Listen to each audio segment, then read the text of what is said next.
Shalom, saudara. Selamat siang. Ya. Siang hari ini, saya akan memberikan sebuah khotbah yang saya beri judul Excellent Finisher. Ya, Excellent Finisher. Kenapa saya memberikan kata-kata excellent? Karena saya mendapati dalam kehidupan ini ada orang-orang yang bisa menjadi penyelesai, mereka bisa jadi finisher, tapi mereka tidak bisa excellent. Ya, saya mempelajari ternyata ada seorang tokoh di dalam Alkitab yang dia ini mampu ya, menjadi seorang penyelesai yang sangat baik. Ya, excellent finisher. Nah, di awal ini saya ingin memberikan sebuah pertanyaan perenungan. Ya. Kira-kira dalam kehidupan ini pernah tidak saudara merasakan bahwa saudara ini akhirnya bisa menyelesaikan sesuatu meskipun itu sulit?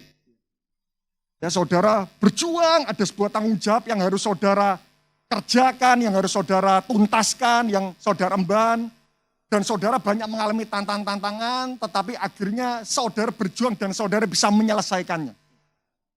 Kira-kira kalau saudara pernah mengalami hal itu, kira-kira apa yang saudara rasakan di dalam hati dan pikiran saudara? Mungkin ada di tempat ini yang dulu saudara kuliah, skripsinya maha sulit. Ketemu dosen, pembimbing dan penguji itu sulitnya minta ampun.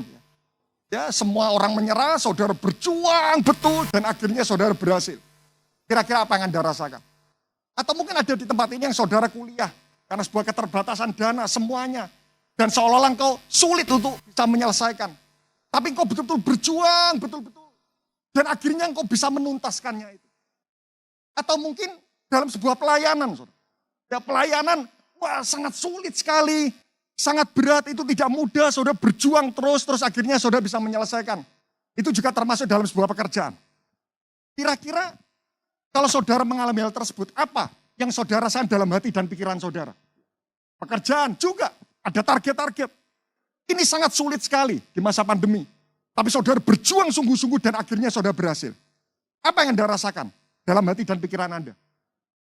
Saya percaya rasa puas, rasa bangga. Ada sebuah keyakinan dalam diri bahwa kita ini memiliki potensi. Keberanian untuk menerima tanggung jawab yang lebih besar. Ada begitu banyak kepuasan-kepuasan yang bisa kita dapatkan. Tapi pernahkah saudara menyerah? Pernahkah saudara menyerah waktu saudara menghadapi tantangan? Hal yang membahayakan dari kata menyerah itu seperti ini. Sekali kita menyerah, pasti ada 2 kali. Ada 2 kali, pasti ada 3 kali. Dan lama-lama kata-kata menyerah itu menjadi sebuah kata yang sangat lumrah dalam kehidupan kita. Suatu ketika ada seseorang yang bertanya kepada saya, "Ko Anton, boleh enggak dalam hidup ini kita menyerah?" Kira-kira boleh atau tidak, saudara? Boleh enggak dalam hidup ini kita menyerah? Lalu saya ngatakan, boleh. Wah, dia kaget, saudara. Dia kaget. Lu kok bisa boleh? Saya mengatakan seperti ini. Kita boleh menyerah dengan caranya, tapi jangan pernah menyerah dengan tujuannya. Coba renungkan sejenak. Kita boleh menyerah dengan caranya. Tapi jangan pernah menyerah dengan tujuannya. Saya beri contoh. Misal ada sebuah tembok. Saya ini ingin menghancurkan. Saya bisa menggunakan berbagai macam cara. Saudara setuju dengan hal ini? Pertama menggunakan palu. Ya, palu. Palu enggak bisa. Saya nyerah pakai palu. Saya pakai mesin drill. Saya pakai mesin drill enggak bisa. Saya menyerah, saya pakai ekskavator. Saya menyerah dengan cara. Tapi saya tidak pernah menyerah dengan sebuah tujuan. Sama seperti misal kita menggali sumur tujuannya untuk mendapatkan air. Saya gali sumur yang A. Sudah sampai kedalaman 40 meter. Kok tidak menemukan air. Saya nyerah dengan sumur ini. Saya berpindah ke sumur B. Tapi kadang-kadang ada orang mengatakan seperti ini. Kenapa kok punya mentalitas menyerah? Loh, kita ini boleh menyerah dengan caranya. Tapi jangan pernah menyerah dengan tujuannya. Saudara setuju dengan hal ini? Karena itu kenapa hari ini secara cepat. Ya waktunya sisa 30 menit. Secara cepat, Ada seorang tokoh di Alkitab. Saya waktu renungkan ini, tokoh ini jarang sekali dikupas. Tapi ternyata saya mengatakan dia bukan good finisher saja. Dia excellent finisher. Dan akhirnya berpasal-pasal itu saya pelajari.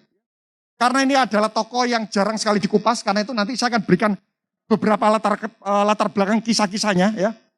Saya coba pelajari, ternyata dia itu seorang excellent finisher yang sangat luar biasa. Kenapa saya mengatakan excellent? Nanti saya akan tunjukkan. Saya akan mengajak saudara belajar dari kisah Nehemia. Nehemia ini adalah seorang tokoh yang jarang sekali dikupas.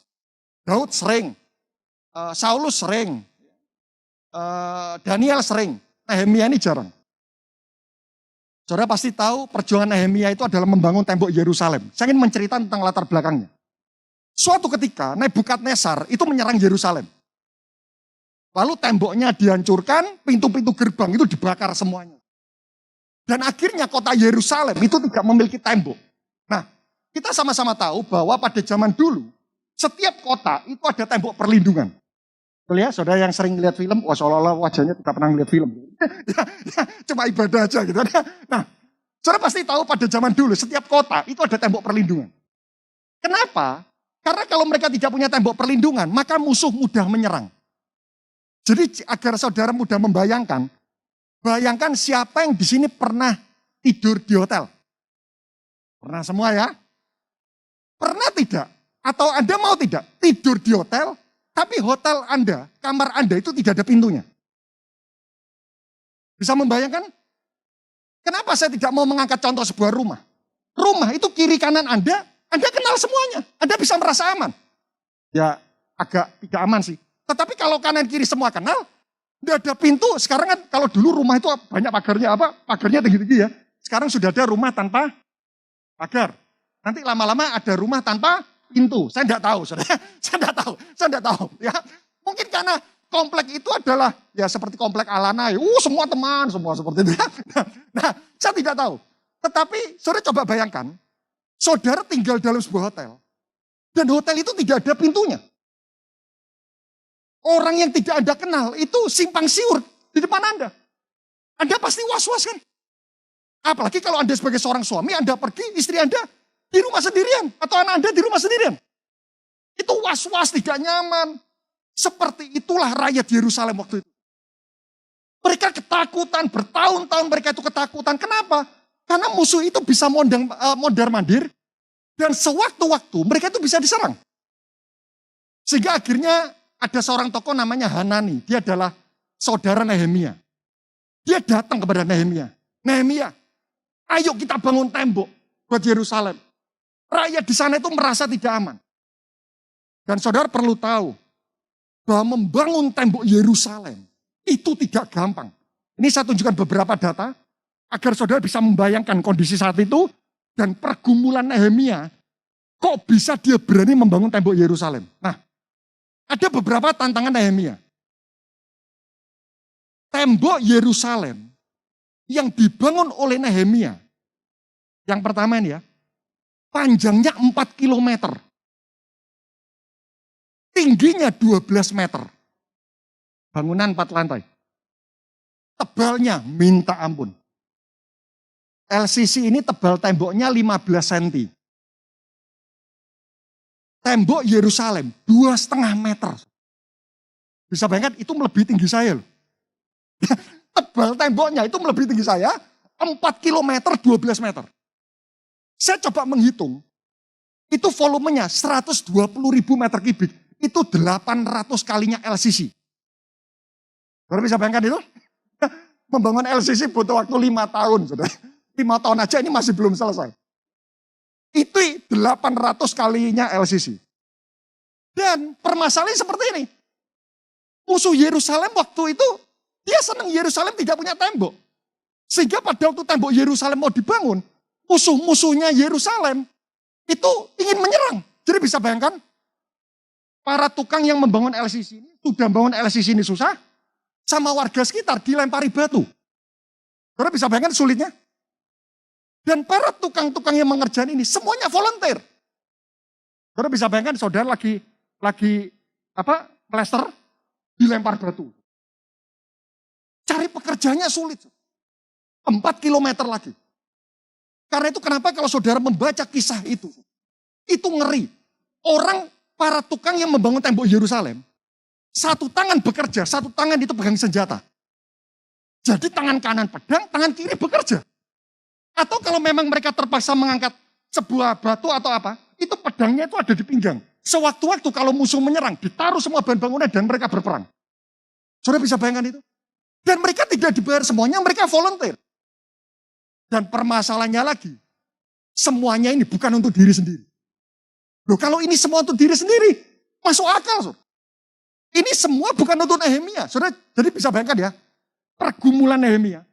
Membangun tembok 800 kalinya LCC, sambil diserang musuh, isinya volunteer, dan bukan untuk diri sendiri. Dan kenapa saya mengatakan ini excellent?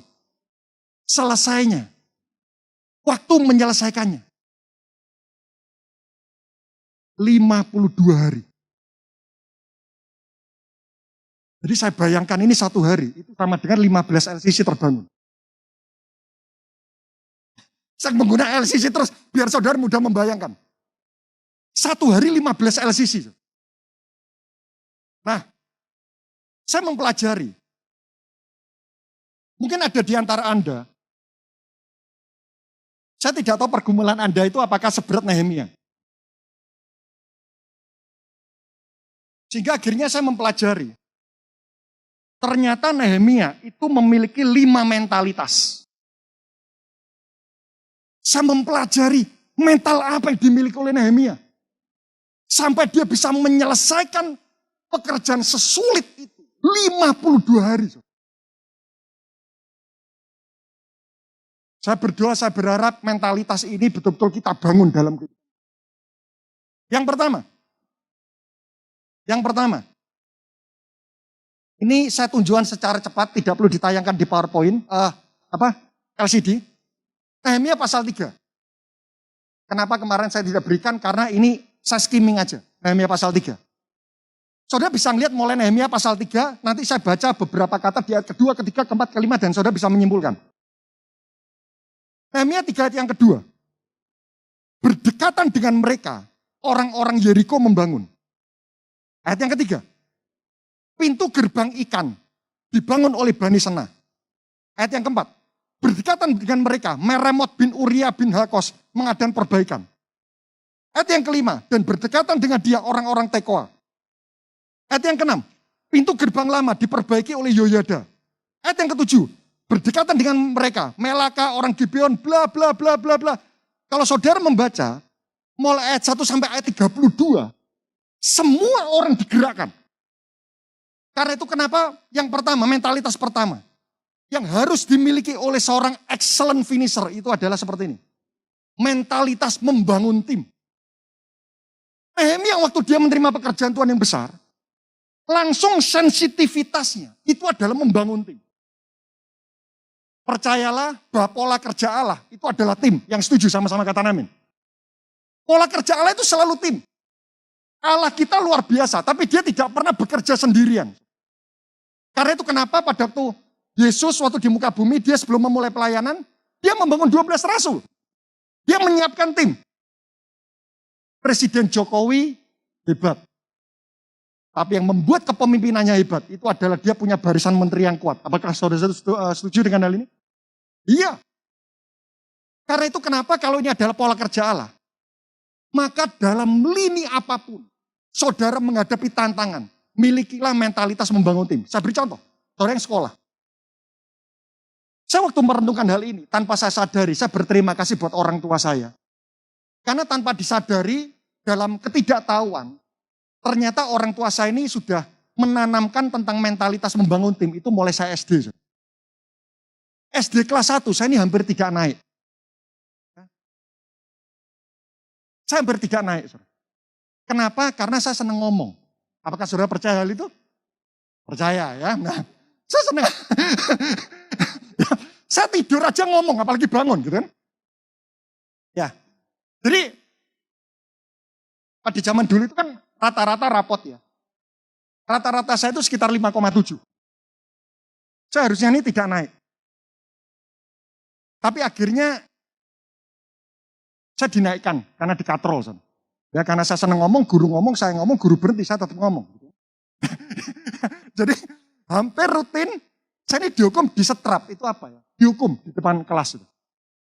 Dihukum, itu rutin sudah, rutin. Akhirnya kelas 2 SD, orang tua saya berdegup kencang, khawatir kalau saya tidak naik lagi, maka saya akan diturunkan kelas 1. Sehingga akhirnya saya dileskan privat.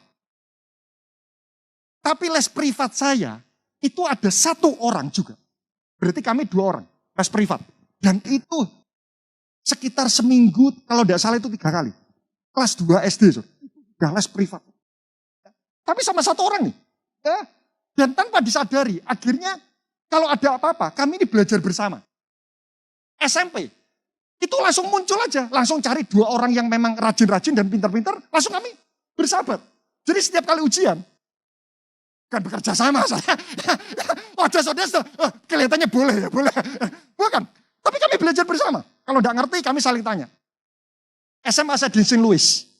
Saya tidak tahu tentang masalah membangun tim ini dulu. Tapi tiba-tiba sensitivitas itu muncul. Waktu saya masuk St. Louis, pertama kali, saya langsung cari di ospek itu, siapa anak yang pintar. Saya langsung berteman. Berteman, dan setiap pelajaran, kebetulan kalau dia ini 1 kelas juga. Akhirnya setiap kali pelajaran, kami belajar bersama. Kuliah. Waktu kuliah di teknik sipil, saya langsung berjuang, saya tidak tahu itu bagaimana. Tiba-tiba saya langsung menemukan 5 kelompok belajar. Dan 5 teman saya ini, IP-nya itu antara 3 sampai 3,5.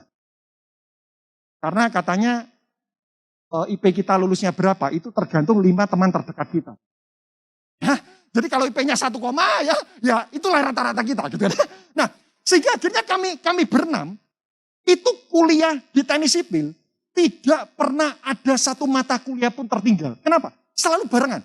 PRS ngisi bersama-sama, tidak boleh ada yang tertinggal ya, agar kita ini 1 kelas terus. Terus ada 1 teman saya, itu yang akhirnya tertinggal selama 4 tahun, itu cuma 1 mata kuliah dan dia nyeselnya minta ampun, karena akhirnya dia tidak punya teman lagi. Dan setiap kali ujian, kami selalu mengkolek soal-soal ujian, itu minimal 5-7 tahun terakhir. Itu kami kolek semuanya. Dan malam itu kami belajar bersama. Kamu kerjakan tahun 96, kamu kerjakan tahun 97, kamu kerjakan tahun 98, itu kami bagi, kami kerjakan masing-masing. Setelah itu tukar soal dan tukar jawaban. Karena waktu tidak terlalu mencukupi. Ya, karena waktu belajar tidak terlalu mencukupi, bukan waktu khotbah, bukan. Waktu belajar tidak terlalu mencukupi. Nah, akhirnya kami lulus bersama-sama. Dan ternyata sensitivitas itu terus ada setiap kali saya bekerja, pelayanan, semuanya. Karena itu kenapa yang pertama, membangun tim. Saudara kuliah, bangun tim. Saudara bekerja, bangun tim. Saudara pelayanan, membangun tim. Percayalah, segala sesuatu yang sulit itu menjadi mudah. Kalau kita ini punya tim yang kuat. Saudara. Pertama, mentalitas membangun tim. Bagaimana kriteria menemukan rekan tim? Nah, ini saya berikan beberapa clue. Kriteria menemukan rekan tim. Yang pertama, seseorang yang tetap mau bersama dengan kita di masa-masa sulit.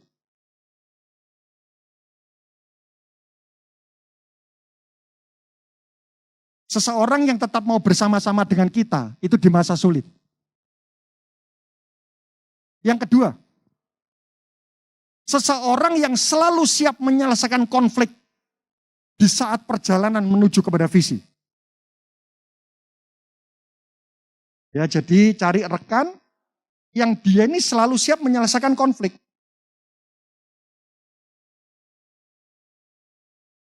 Karena konflik pasti akan terjadi. Yang ketiga, seseorang yang tidak terus-menerus mengingat hal-hal buruk yang pernah terjadi di masa lalu. Selesai.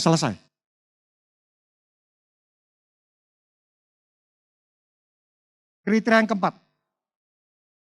seseorang yang berani memberi masukan kepada kita pada saat kita salah dan menguatkan kita pada saat kita lemah. Jadi sekali lagi itu adalah kriteria ya kalau ingin mencari rekan dalam satu tim. Yang kedua, Nah, yang kedua ini tidak mudah.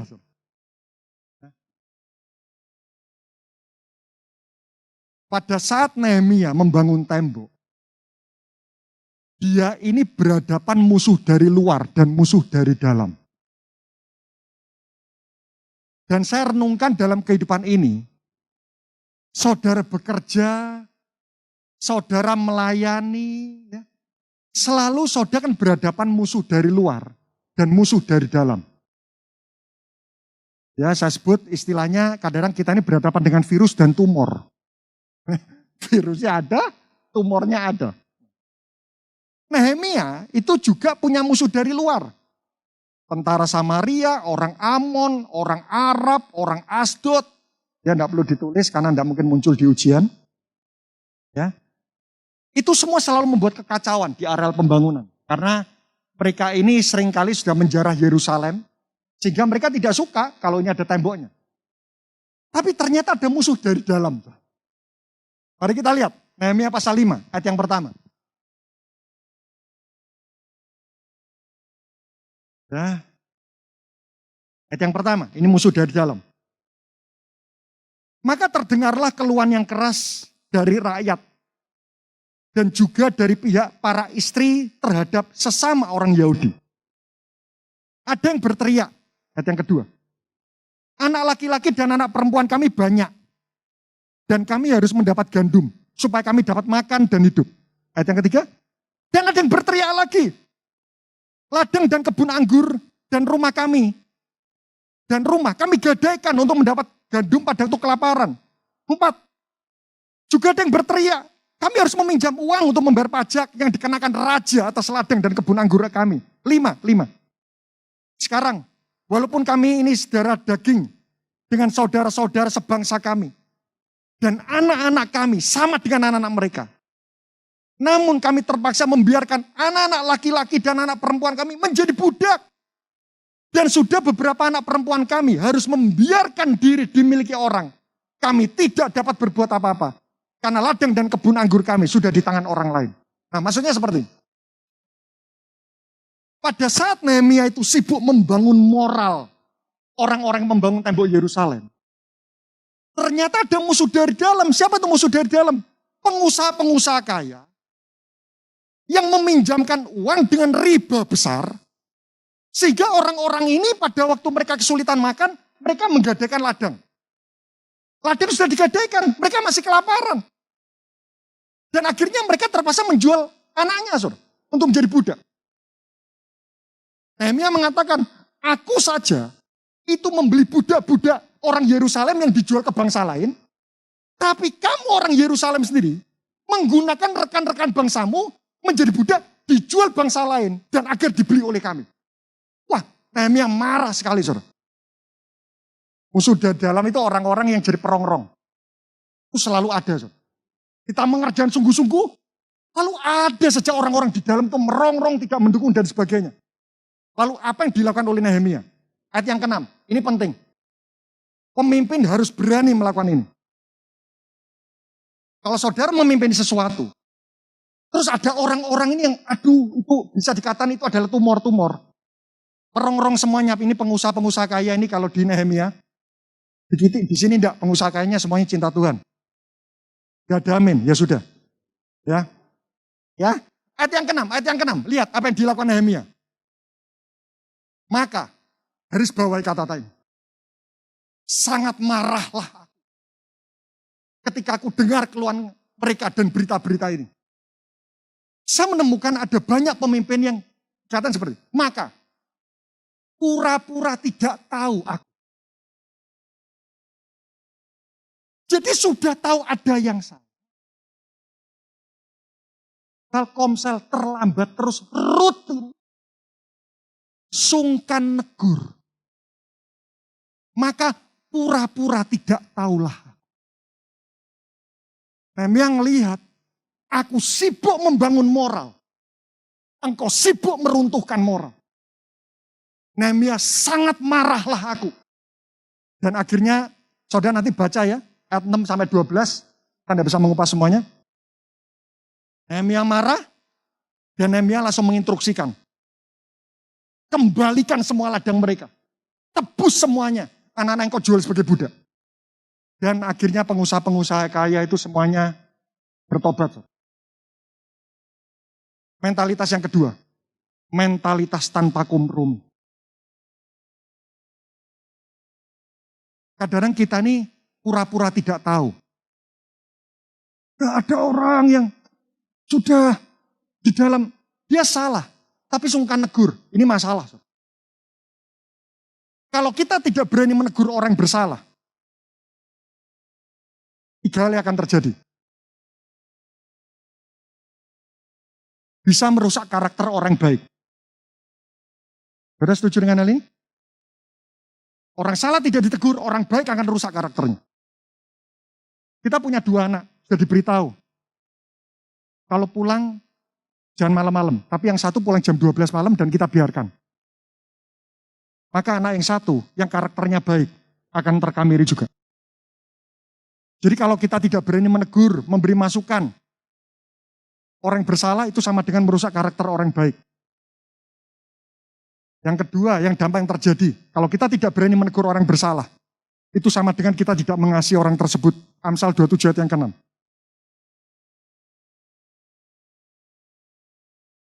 Seorang kawan memukul dengan maksud baik, tetapi seorang lawan mencium secara berlimpah-limpah. Itu bayangkan kalau dibiarkan, moralnya orang Yerusalem itu pasti akan down. Saudara. Galatia 4 ayat 16, ini Paulus pernah disalahartikan. Dia tegur, dia disalahartikan. Galatia 4 ayat 16. Apakah dengan mengatakan kebenaran kepadamu aku telah menjadi musuhmu? Di Paulus mengatakan. Hal yang ketiga yang akan terjadi kalau kita tidak berani menegur orang bersalah. Memberi ruang buat si jahat menghambat pekerjaan yang baik. Siapa itu si jahat? Iblis. Memberi ruang buat si jahat menghambat pekerjaan yang baik. Ingat, iblis bisa menggunakan siapapun. Tanpa dia menyadarinya. Contoh, Petrus pernah digunakan oleh iblis. Tuhan, sekali-kali ini tidak akan terjadi pada engkau. Yesus bilang, enyahlah engkau iblis. Kita ini belum, tapi jangan sampai mengatakan seperti itu ya. Enyahlah engkau iblis. Jangan. Tapi bayangkan kalau Petrus mengatakan seperti itu dan Tuhan sungkan konflik. Orang-orang lain akan, iya, jangan sekali-sekali itu. Engkau. Tuhan bilang, enyahlah engkau iblis. Kau memikirkan apa yang dipikirkan oleh manusia, tapi aku memikirkan perkara yang dipikirkan oleh Allah. Yang ketiga, mentalitas ketiga.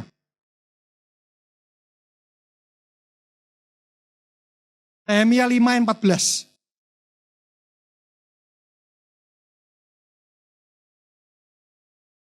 Yang ketiga ini adalah tantangan. Kalau kita sudah menerima sebuah posisi, ini tidak mudah, saudara. Nehemia 5 ayat 14.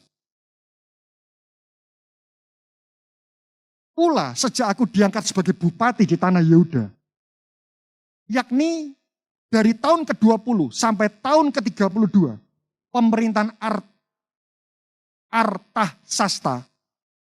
Jadi 12 tahun lamanya, aku dan saudara-saudaraku tidak pernah mengambil pembagian yang menjadi hak bupati. Jadi ternyata Nehemia ini menjadi bupati di Yehuda, tapi dia tidak pernah mengambil hak sebagai seorang bupati. Mentalitas ketiga. Tidak memiliki mentalitas aji mumpung. Nehemia sudah 12 tahun jadi bupati, tapi dia tidak pernah menggunakan posisinya itu untuk mencari kekayaan atau berfokus kepada diri sendiri. Sementara ayat ke-15, lihat bupati sebelumnya, ngeri betul. Tetapi para bupati yang sebelumnya, yang mendahului aku, sangat memberatkan beban rakyat. Bupati-bupati itu mengambil dari mereka, berapa sikal perak saudara? 40 sikal perak sehari untuk bahan makanan dan anggur. Saja saudara hitung-hitungan. Ya. Karena saya suka matematika. Nah, saya tadi ikut Sunday School jam 9. Ada jawaban lucu dari seorang anak. Bro. Pelajaran apa yang kamu tidak suka? Matematika. Kenapa kamu tidak suka? Karena matematika itu kan ada kata matinya. Ya berarti membuat kita mati katanya. Ya, masuk akal. Matematika membuat kita mati katanya. Nah, saya suka matematika, saudara. 40 sikal perak, saja saudara bisa membayangkan ya, apa yang dilakukan bupati pada waktu itu. 1 sikal perak itu adalah 11,4 gram. Jadi kalau 40 sikal perak, itu 40 kali 11,4, itu 456 gram. Kalau saya konversikan dengan kondisi saat ini, UMR itu 3 juta, per hari 100 ribu. Harga perak itu 12 ribu. 12 ribu kali 456, itu 5,5 juta. Jadi pada zaman dulu, bupati, gajinya 100 ribu per orang, itu apa? Rakyat Yerusalem. Tapi diminta upeti per keluarga 5,5 juta. Karena itu kenapa Nehemia marah sekali. Karena itu kenapa? Karena bupati sebelumnya itu sangat merampas haknya rakyat. Waktu aku jadi bupati 12 tahun, aku tidak menerima hakku sebagai seorang bupati. Saudara, saya perlu ingatkan, saat kita menerima posisi, kita ini mudah sekali loh menerima aji mumpung. Saya ingat dulu pada waktu saya masih kontraktor, saya beli bagian purchasing. Setiap kali saya beli, karena kalau beli barang di toko itu 1.000 dos, 2.000 dos itu bisa dapat uang terima kasih. Dan uang terima kasih itu minimal 20% gaji. Jadi bisa bayangkan kalau 10 toko, itu saya sudah mendapatkan 2 kali lipat gaji saya. Gaji saya 700 ribu. Pada waktu tahun 2000. Dan uang terima kasih dari setiap toko, itu minimal 1 toko itu 300 ribu. Berarti bisa bayangkan itu berapa persennya? Sekitar 40%. Itu kalau mau aji mumpung, saya sugih. Itu uang terima kasih. Saya kumpulkan semua, saya masukkan amplop, saya berikan bos saya. Bu, ini uang terima kasih. Bos saya sungkan. Gak usah sudah. Gak usah. Kenapa kamu mau berikan? Saya tidak kepingin suatu ketika ada orang di luar mengatakan saya beli produk itu karena uangnya ini. Tapi waktu diberikan, saya berdoa dong, kalau boleh dikasihkan lagi saya gitu. Ya, lo boleh kan? Tapi kan jujur, saudara. Ya, ini bukan suap loh. Saya beli karena memang kualitasnya.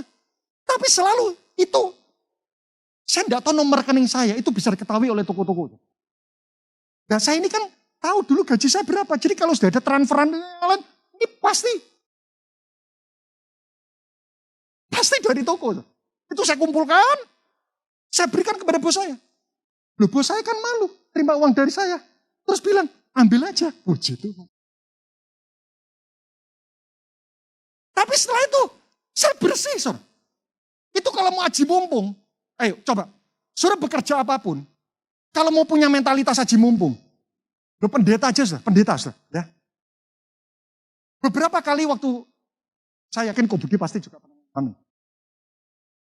Kita ngonselingi orang. Itu kadang dikasih amplop.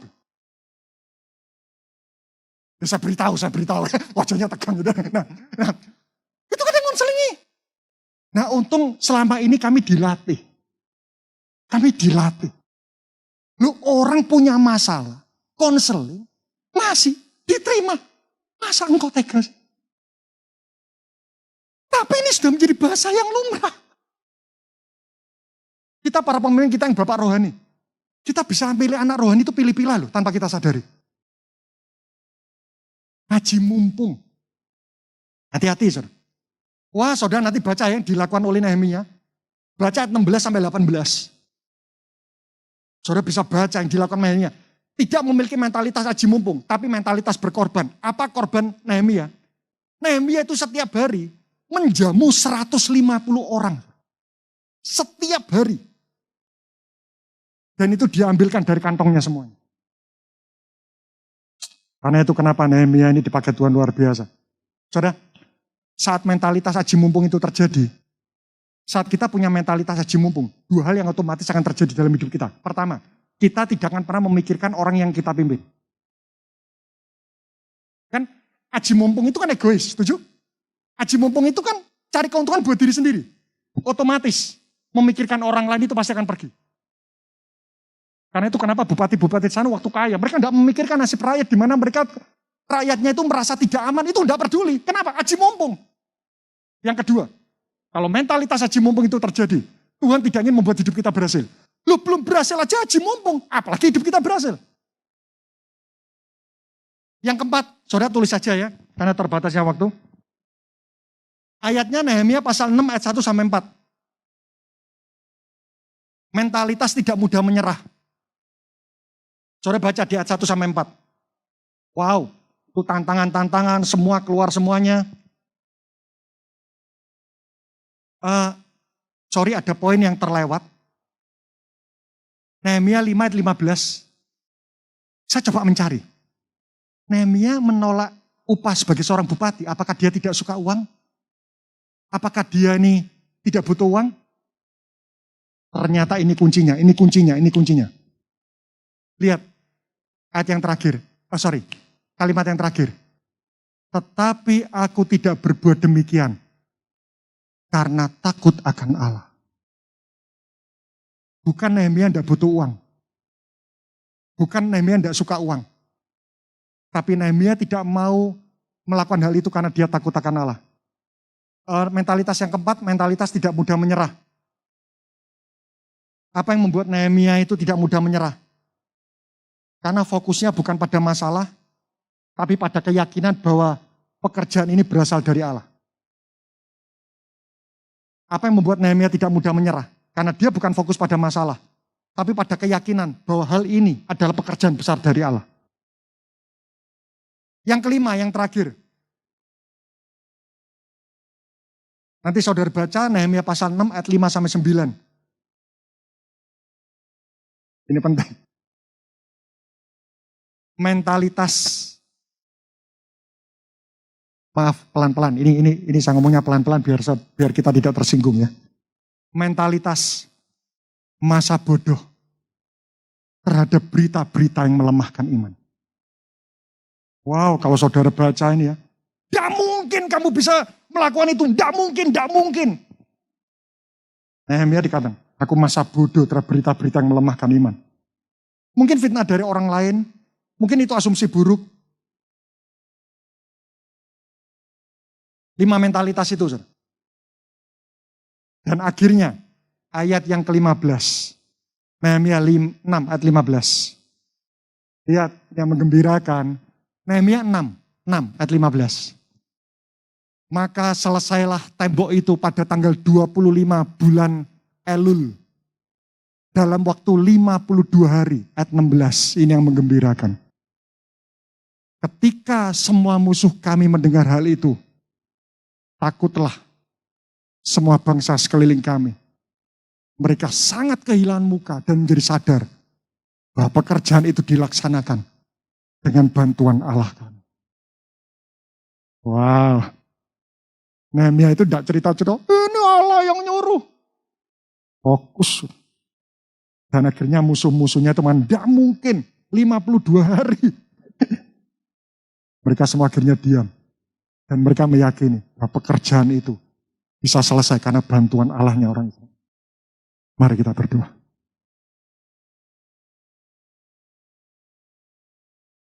Ya Tuhan.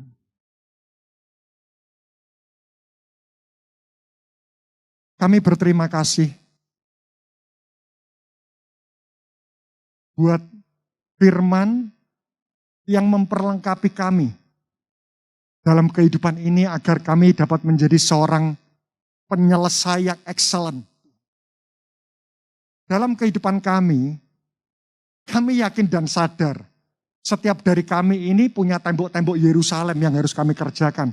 Dan kadang-kadang itu tidak memungkinkan. Tapi justru itu selalu Tuhan pakai untuk membuat kami ini memiliki iman dan pengalaman hidup yang baru. Yang terus progres bersama dengan Tuhan kami.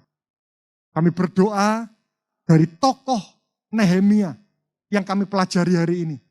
Kami betul-betul bisa belajar 5 mentalitas ini dan kami belajar mempraktekannya sehingga sampai satu titik kami rindu dalam hidup kami ini. Pekerjaan-pekerjaan Allah yang besar yang Tuhan titipkan dalam kehidupan kami. Itu betul-betul dapat kami mampu selesaikan semuanya. Sehingga biar setiap orang-orang ada di sekitar kami, mereka melihat betapa hebatnya Tuhan yang kami sembah. Bukan karena kami yang hebat, tapi karena Tuhan kami yang hebat. Terima kasih, sempurnakan firman-Mu. Hanya di dalam nama Tuhan Yesus Kristus, dan kita sama-sama berkata, amin. Terus memberkati kita semuanya.